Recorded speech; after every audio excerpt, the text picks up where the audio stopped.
তো যুদ্ধ হইতেছে, বুলেট গেলাকে এক হাতে ধরে মুখের মধ্যে পুরে ফেলে। এবার ছোট ছোট বুলেট গেলা মুখের মধ্যে চাবি এমন একটা বড় বুলেট তৈরি করে যেটাকে ফু মেরে এনিমির দিকে ছুড়ে দেয়।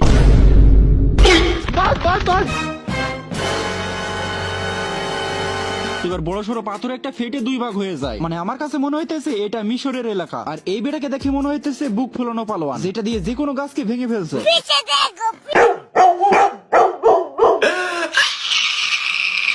তো বুক ফোলানো পালোয়ান যাইতে যাইতে একটা শিকল মেশানো জাতির মধ্যে পা ঢুকিয়ে দেয়। তো কোথায় এই পালোয়ান চিল্লাবে তা না করে জাতিতে একটা কামড় মেরে দেয়। তো পালোয়ানের কামড় খাওয়ার সাথে সাথে জাতি তা সিসি করতে শুরু করে।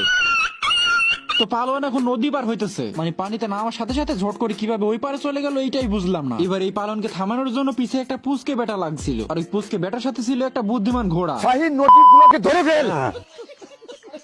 তো পুস্কের এই কথা শোনার পরে ঘোড়াটা এবার পানি থাকতে শুরু করে। মানে এটাকে দেখে মনে হইতেছিল এটা একটা নদী, বাট এবার মনে হইতেছে এটা আসলে সুইমিং পুল। যাই হোক, সামনে কি হলো সেটা পরে পাটে দেখাবো।